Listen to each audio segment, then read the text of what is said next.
नमस्कार दोस्तों, हम फिर से लेकर आ चुके हैं आप लोगों के लिए सुबह की सभी ताजा और बड़ी खबरें।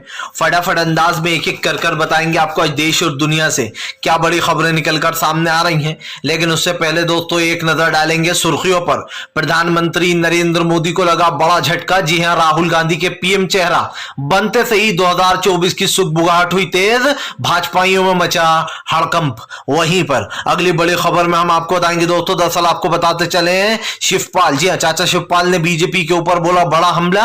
बोले फिलहाल बीजेपी के खिलाफ करेंगे सत्याग्रह। बीजेपी सबसे भ्रष्टाचारी पार्टी बता दिया है उत्तर प्रदेश की। वहीं पर अगली फटाफट खबर में हम आपको बताएंगे राहुल गांधी के बयान के बाद भड़के मामा शिवराज। दरअसल राहुल गांधी ने कहा था कि मध्य प्रदेश में मैं लिख कर दे देता हूं कांग्रेस की सरकार बनेगी, उसके बाद मामा शिवराज भड़क गए हैं।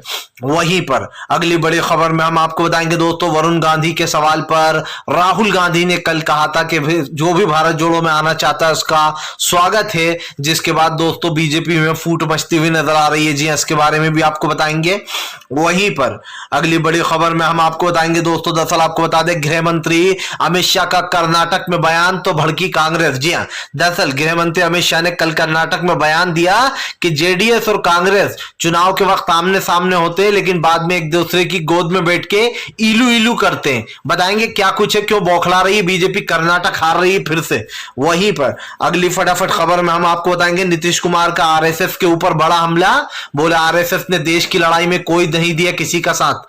वहीं पर अगली फटाफट खबर में हम आपको बताएंगे दोस्तों, आपको बता दें भारतीय जनता पार्टी को लगा एक और बड़ा झटका। जी हां, दरअसल आपको बताते चले मायावती और अखिलेश यादव का स्वागत कर दिया राहुल गांधी ने, जिसके बाद भाजपाइयों में हड़कंप मच गया है। वहीं पर अगले फटाफट खबर में हम आपको बताएंगे तेजस्वी यादव का बीजेपी के ऊपर बड़ा हमला। बोले देश के लोकतंत्र और संविधान को खत्म नहीं होने देंगे, जो संविधान को बदलना चाहते हैं हम उन्हें बदल देंगे। इसके बारे में भी आपको बताएंगे। तो सारी खबरें फटाफट अंदाज में देंगे, एक एक कर देंगे। फिलहाल खैर चलिए बढ़ते हैं सबसे पहले और सबसे बड़ी खबर की ओर। दरअसल दोस्तों आपको बता दें राहुल गांधी का पीएम चेहरा बनते ही प्रधानमंत्री की सुगबुगाहट हुई तेज। 2024 में लगा भाजपा को बड़ा झटका। दरअसल आपको बता दें दोस्तों, दो बड़े नेताओं ने 2 बार यह कह दिया कि राहुल गांधी हमारे कैंडिडेट होंगे और हमें कोई प्रॉब्लम नहीं है। सबसे पहला नाम जो है दोस्तों वो कमलनाथ जी का था। कमलनाथ जी से जब पूछा गया कि आपको क्या लगता है कांग्रेस का पीएम कैंडिडेट कौन होगा 2024 में, जिसके ऊपर कमलनाथ ने कहा था कि राहुल गांधी से बेहतर कोई पीएम हो नहीं सकता, क्योंकि उन्होंने कांग्रेस पार्टी को बहुत अच्छे से संभाला है। उसके बाद दोस्तों अब नीतीश ने ऐलान कर दिया कि राहुल गांधी के पीएम बनने से हमें कोई भी टेंशन नहीं है और राहुल गांधी एक पीएम कैंडिडेट मटेरियल भी है। आपको बता दें दरअसल राहुल गांधी की भारत जोड़ो यात्रा के बाद से बढ़ती पॉपुलैरिटी, ये सब लोगों को पता चल रहा है कि राहुल गांधी पीएम का अगला चेहरा होंगे। आपको बताते चले राहुल गांधी को जिस तरीके से लोग पसंद कर रहे हैं, खास करके जब से उन्होंने भारत जोड़ो यात्रा निकाली, और राहुल गांधी की जो एक छवि बना रखी थी देश में, उससे बिल्कुल विपरीत है ये। आपको बताता चलूं दोस्तों, राहुल गांधी की इस छवि को सुधारने के लिए राहुल ने कभी ये नहीं सोचा था कि उनकी छवि भारत जोड़ो यात्रा से सुधरेगी, क्योंकि बीजेपी ने उनकी छवि बिगाड़ने के लिए करोड़ों रुपए खर्च किए थे। लेकिन अफसोस की बात यह है दोस्तों कि राहुल गांधी की भारत जोड़ो यात्रा ने बीजेपी को बड़ा झटका दिया। पीएम नरेंद्र मोदी हैरान है कि राहुल गांधी की छवि कैसे सुधर गई, क्योंकि जो लोग राहुल के बारे में झूठ फैलाया करते थे कि राहुल गांधी तो महलों के राजा हैं, कभी पैदल नहीं चलेंगे, उस राहुल गांधी की दोस्तों न सिर्फ दाढ़ी बढ़ती जा रही थी, बल्कि आप समझिए राहुल गांधी का कद भी ऊंचा होता जा रहा था। राहुल गांधी के बिखरे बिखरे बाल, बढ़ती हुई दाढ़ी और उनका भयंकर लुक, आप समझिए ये लुक इसलिए खतरनाक है दोस्तों क्योंकि मोदी सरकार के कंपैरिजन में अगर देखा जाए तो राहुल गांधी का लुक ही नहीं बल्कि राहुल गांधी की छवि भी बदल गई। और इसलिए बदल गई क्योंकि राहुल गांधी को सब दोस्तों आप समझिए, बहुत बीजेपी के लोग कहते थे देखिए पप्पू आ गया, पप्पू भग बाहर नहीं निकलेगा, पप्पू इतना पैदल नहीं चलेगा, लेकिन असली पप्पू कौन बन गया अब ये दुनिया जान गई है। दरअसल राहुल गांधी की बदली छवि ने बीजेपी की टेंशन बढ़ा दी है। नीतीश और कमलनाथ ने ऐलान कर दिया कि राहुल गांधी होंगे 2024 में पीएम कैंडिडेट। फिलहाल चलिए बढ़ते हैं एक और अगली बिग ब्रेकिंग की तरफ। बता दोस्तों अगली जो बड़ी खबर निकल कर आ रही है आपको बताते चले दोस्तों। भारतीय जनता पार्टी के ऊपर गरजे नीतीश कुमार, बोले आरएसएस ने नहीं दिया आजादी की लड़ाई में कोई भी साथ। जी हां, और देश का नया राष्ट्रपिता ने क्या किया देश के लिए। दरअसल दोस्तों नीतीश कुमार ने एक तीर से दो निशाने किए। अब दो निशाने किसके थे दोस्तों? पहला, नीतीश ने बीजेपी के ऊपर हमला बोला और दूसरा आरएसएस पर हमला बोला। नीतीश कुमार ने कहा कि जो लोग कहते हैं कि आरएसएस देश के लिए काम करती है, पहले उन लोगों को आरएसएस का इतिहास जान लेना चाहिए। आपको बता दें दोस्तों, नीतीश कुमार ने कहा कि आरएसएस ने देश की लड़ाई में कोई साथ नहीं दिया था और देश को बर्बाद करने में दोस्तों आरएसएस का बहुत बड़ा हाथ है। आपको याद होगा एक बार आरएसएस को बैन करने की बात भी चली थी, हालांकि उसको बैन भी किया गया लेकिन वो बैन नहीं हो पाई। ऐसे ही दोस्तों आरएसएस के ऊपर हमेशा सवाल उठते रहे हैं कि आरएसएस ने देश की कोई सेवा नहीं की, ना देश के हित में उसने लड़ाई की, और उसके बावजूद भी दोस्तों आरएसएस अपने आप को देशभक्त बताती है।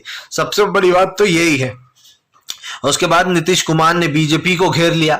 नीतीश कुमार ने कहा कि भारतीय जनता पार्टी के नेता कहते हैं, दरअसल आपको बता दें देवेंद्र फडणवीस की पत्नी ने एक बयान दिया था। उस बयान में उन्होंने कहा था कि देश में दो राष्ट्रपिता हैं, पुराने भारत के राष्ट्रपिता गांधी जी हैं और नए भारत के राष्ट्रपिता मोदी जी हैं। इस बयान पर घमासान मच गया था, जहां पर विपक्ष ने कहा था कि पीएम मोदी ने देश के लिए किया ही क्या है जो उनको गांधी जी से कंपेयर कर रहा हो।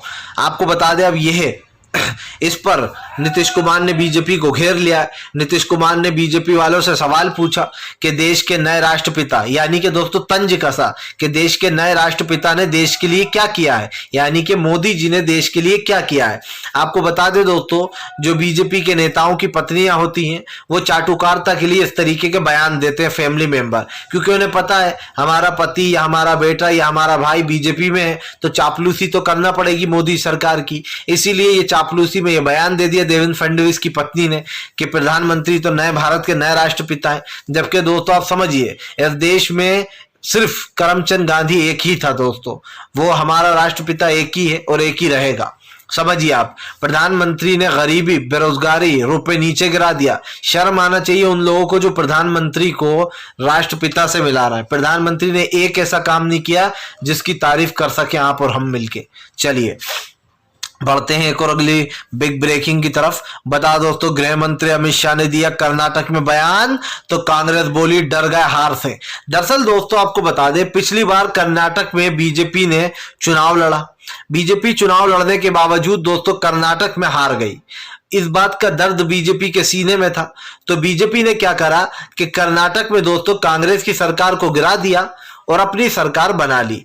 अब कल गृह मंत्री अमित शाह ने कर्नाटक में एक बयान दिया। हारने से पहले थोड़ा झटपटाता है दोस्तों इंसान, और अमित शाह को देखकर वो लग रहा था कि उन्हें कर्नाटक में हार दिखाई दे रही, क्योंकि पिछली बार भी कांग्रेस की जीत हुई थी।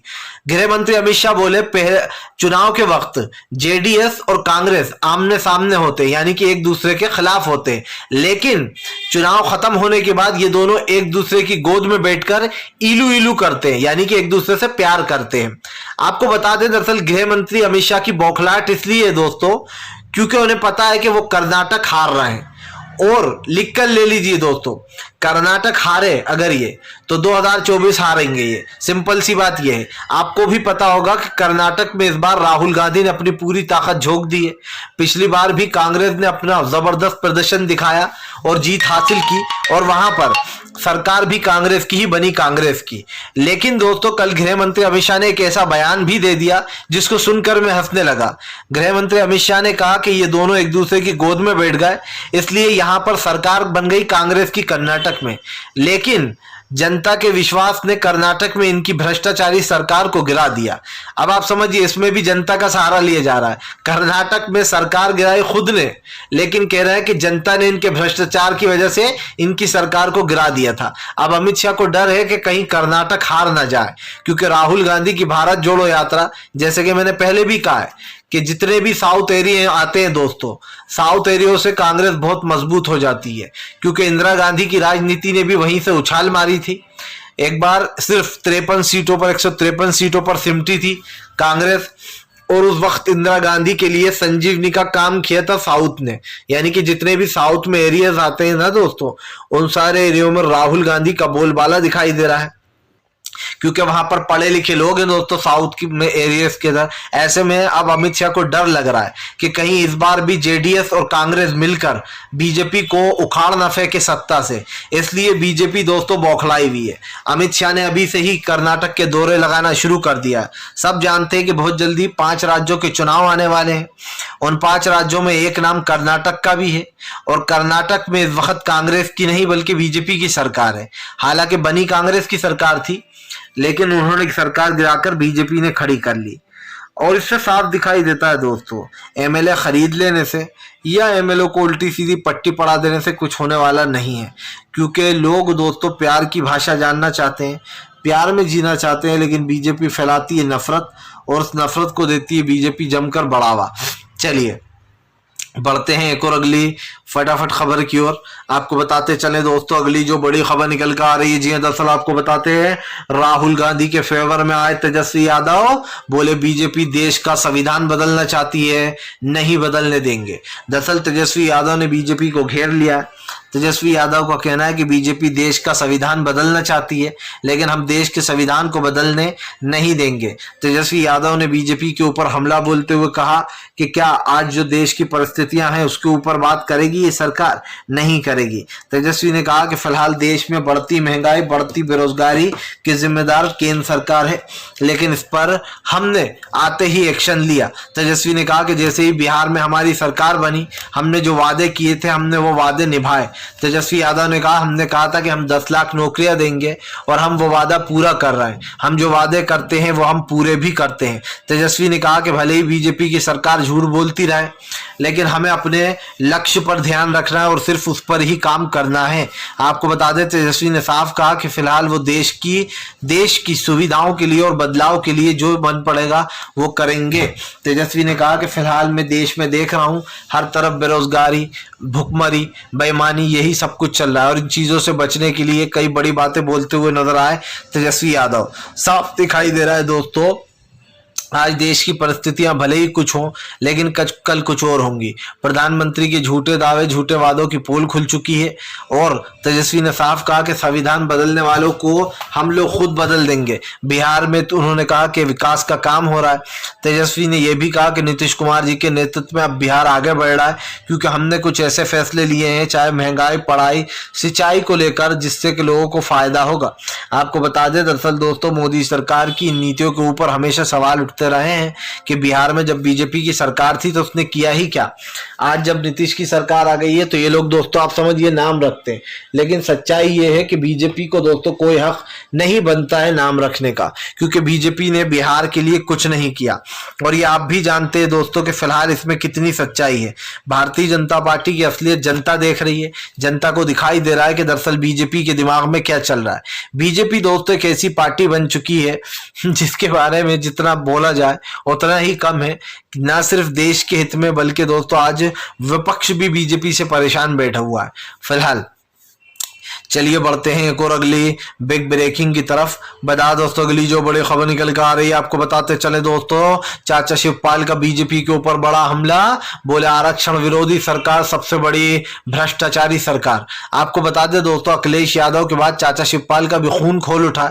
चाचा शिवपाल ने बीजेपी के ऊपर हमला बोलते हुए कहा कि फिलहाल ये सबसे बड़ी भ्रष्टाचारी सरकार है और ये भ्रष्टाचार फैला रही है। आपको बता दें, चाचा शिवपाल ने कहा कि फिलहाल अखिलेश यादव और हम यहाँ के हालात सुधारेंगे, अब हम बीजेपी के खिलाफ सत्याग्रह करेंगे। आपको बता दें दोस्तों, अब बीजेपी के खिलाफ देश में सत्याग्रह होगा। जी, अखिलेश यादव और चाचा शिवपाल ने ऐलान कर दिया है कि वो बीजेपी के खिलाफ सत्याग्रह करेंगे। दरअसल दोस्तों, पूरे देश भर में जगह जगह बीजेपी अपनी सरकारें बनाती है। जहां उसकी सरकार नहीं बन पाती वहां पर पैसों के बल पर सरकार गिराकर सरकार बनाती है, और ऐसा ही कुछ होता हुआ दिखाई दिया दोस्तों। बात है दोस्तों, सरकार की नीतियों के ऊपर हमेशा ही सवाल खड़े होते रहे हैं, तो कहीं ना कहीं ये कहना गलत नहीं होगा दोस्तों कि फिलहाल बीजेपी की जो नीतियां हैं उसके खिलाफ भी विरोध होता है, और इसीलिए अखिलेश यादव और चाचा शिवपाल ने तय किया है कि वो अब सत्याग्रह करेंगे बीजेपी के खिलाफ। लेकिन बात सिर्फ सत्याग्रह की नहीं है दोस्तों, बात यह है कि इस वक्त अखिलेश यादव बीजेपी के ऊपर भड़के हुए हैं। उन्होंने बीजेपी को ले रखा है आड़े हाथ। अखिलेश ने भारतीय जनता पार्टी के ऊपर हमला बोलते हुए कहा कि फिलहाल देश की परिस्थितियां चेंज हो चुकी है, लेकिन बीजेपी पूरे संविधान की धज्जियां उड़ा रही है, वो लोकतंत्र के साथ खेल रही है। अखिलेश यादव ने कहा कि फिलहाल देश की सच्चाई यही है कि बीजेपी देश में लोगों को रोकना चाहती है, बढ़ता जो जिस तरीके से दोस्तों जन आधार है जो आपको हमें साफ दिखाई देता है उसको रोकना चाहती है। लेकिन एक चीज साफ हो जाती है कि अखिलेश और शिवपाल ने यह ऐलान कर दिया दोस्तों कि अब वो लोग पूरी तरीके से बीजेपी के खिलाफ सत्याग्रह करेंगे और जो हालात बिगड़े हुए उत्तर प्रदेश के उसको सुधारने का काम भी करेंगे। तो ये कहना दोस्तों गलत नहीं है कि फिलहाल बीजेपी को अब बड़ी जो है यहाँ पर दिक्कत होने वाली है। फिलहाल चलिए बढ़ते हैं एक और अगली बिग ब्रेकिंग की तरफ। बता दोस्तों अगली जो बड़ी खबर निकल कर आ रही है आपको बताते चले दोस्तों शाहजान खान की। जी हाँ, आपको बता दें इमेज क्या किया जा रहा है कचरा, जानबूझकर गोदी मीडिया सुशांत और रिया चक्रवर्ती जैसा खेल खेल रही है। दरअसल दोस्तों आपको बता दें शाहजान खान जिनकी गर्लफ्रेंड थी दोस्तों तुनिशा शर्मा, जिनकी अभी हत्या हो गई हाल ही में, अब इस मामले को जानबूझकर गोदी मीडिया लव जिहाद से जोड़ रही है। जबकि दोस्तों आप समझिए लव जिहाद से इस मुद्दे को जोड़ने का कोई मतलब है ही नहीं, क्योंकि जाहिर सी बात है दोस्तों लव जिहाद का मतलब कुछ और होता है। आप जिहाद को बदनाम करते हो, जिहाद कुछ और ही चीज होती है। लेकिन यहाँ पर इन लोगों को कोई भी अगर मुस्लिम व्यक्ति किसी भी हिंदू लड़की के साथ प्यार हो जाता है या फिर वो लोग शादी कर लेते हैं दोस्तों, तो ये उसको लव जिहाद नाम दे देते हैं। दोस्तों वो लड़की मेंटली डिस्टर्ब थी बताया जाता है, क्योंकि उनकी जो मम्मी थी दोस्तों उन्होंने दूसरी शादी कर रखी है और उनकी मम्मी से उस लड़की यानी कि तुनिशा शर्मा की काफी अनबन चला करती थी। ऐसे में दोस्तों उस लड़की का दिमाग पहले से ही डिस्टर्ब था। जाहिर सी बात है, अगर मान लीजिए एक पल को मान भी ले कि शाहजान खान और उनकी गर्लफ्रेंड के बीच में दोस्तों प्यार था, गहरा संबंध था, लेकिन दोस्तों अगर ब्रेकअप होगा तो इसका यह मतलब तो नहीं है कि कोई अपनी ब्रेकअप की वजह से जान दे दे। आप देखते होंगे कि बॉलीवुड में आए दिन इस तरीके से ब्रेकअप होते रहते, ब्रेकअप की वजह से कोई जान नहीं देता। इसका मतलब ये है दोस्तों कि तुनिशा शर्मा पहले से परेशान थी और उनके दिमाग में पहले से ही कुछ ऐसा चल रहा था जिससे कि वो परेशान चल रही थी, जैसे कि उनकी फैमिली को लेकर, उनकी मदर को लेकर। बताया जाता है उनकी मदर के साथ उनके रिश्ते कुछ अच्छे नहीं थे और यही कारण है जो उस मुस्लिम लड़के को सिर्फ धर्म का एंगल देख के गोदी मीडिया उसे फंसाने की कोशिश कर रही है। क्योंकि अभी इससे पहले दोस्तों आपने देखा होगा एक और टीवी एक्टर ने अपनी जान ले ली थी। और क्यों ली थी दोस्तों? क्योंकि उसको एक लड़का यानी कि जो उसका एक्स बॉयफ्रेंड था वो लगातार परेशान कर रहा था टीवी एक्टर को कि जहां उसकी शादी होती थी वो तोड़वा देता था। इस मामले को गोदी मीडिया ने बिल्कुल नहीं उछाला। क्यों नहीं उछाला दोस्तों? नाम था दोस्तों उसका वैशाली ठक्कर। आप समझिए वैशाली ठक्कर ने सेम यही काम किया। उसने अपने एक्स बॉयफ्रेंड से परेशान आकर दोस्तों उसने अपनी जान दे दी। ससुराल सिमर का में ये सिमर की बेटी बनी थी, जो कि दीपिका कक्कर है उनकी बेटी बनी थी शो में। अब आप समझ सकते हैं इस मैटर को गोदी मीडिया ने उठाया तक नहीं, लेकिन जैसे ही हिंदू मुसलमान एंगल दिखा तो गोदी मीडिया इस एंगल को लव जिहाद का नाम देने लगी और इस लड़के को भी ऐसे ही बदनाम किया जा रहा है जैसे दोस्तों रिया चक्रवर्ती को किया गया था। बेचारी रिया को कई दिन तक जेल में भी गुजारना पड़े थे। आप समझिए उस रिया चक्रवर्ती के साथ जो किया था वही इस लड़के के साथ किया जा रहा है। गोदी मीडिया बिना सच जाने, पूरा सच अभी किसी को पता ही नहीं है, उससे पहले ही झूठी खबरें चला रही है, जिसके बाद उनकी बहनों ने आपत्ति जताई। लेकिन उन्होंने साफ कहा कि फिलहाल हम मुस्लिम हैं, इसलिए इसको जानबूझकर बढ़ावा दिया जा रहा है इस स्टोरी को, और पूरी मीडिया झूठ बोलने में लगी है। चलिए बढ़ते हैं एक और अगली बिग ब्रेकिंग की तरफ। आपको बताते चले दोस्तों राहुल गांधी का बड़ा बयान। बोले फिलहाल मैं पीएम बनूंगा या नहीं बनना चाहता ये अभी मैं नहीं कहूंगा, लेकिन राहुल गांधी ने कहा कि अगर मैं पीएम होता तो मैं सबसे पहले उनकी सोच बताई उन्होंने कि अगर मैं पीएम बना या होता तो मैं क्या करता। राहुल गांधी ने कहा कि आज हमारे देश की शिक्षा नीति बर्बाद हो चुकी है। जो हमारा स्टूडेंट करना चाहता है वो खुलकर वो कर नहीं पा रहा है। राहुल गांधी ने कहा कि सबसे पहले तो मैं शिक्षा नीति को सुधारता, जो उसमें सुधारों की जरूरत है उनको सुधारना बहुत जरूरी है। दरअसल दोस्तों बीजेपी तो है ही, आपको पता है, अनपढ़, और वो बच्चों को भी अनपढ़ रखना चाहती है। बीजेपी वाले कहते हैं कि हिंदी हमारी मातृभाषा है, इनके हिसाब से इंग्लिश नहीं सीखना चाहिए ताकि हम विदेशों में जाएं तो आप समझिए हमारे भारत का सर नीचा हो जाए कि इनको तो इंग्लिश बोलना ही नहीं आती है। ये कौन सा तर्क होता है कि तुम इंडियन हो तो हिंदी बोलो? अरे भैया अंग्रेजी भी एक भाषा है, उर्दू भी एक देश की भाषा है, क्यों ना सीखे हम और लैंग्वेज? जहां हम बाहर देश जाएंगे तो दूसरी जगह उनसे बात कैसे करेंगे? आप समझिए बीजेपी की सोच कितनी निचले स्तर की है, इससे ही पता चल जाता है कि वो बच्चों को अनपढ़ रखना चाहती है विदाउट इंग्लिश के। फिलहाल वीडियो अच्छा लगे तो लाइक करें, चैनल पर पहली बार आए तो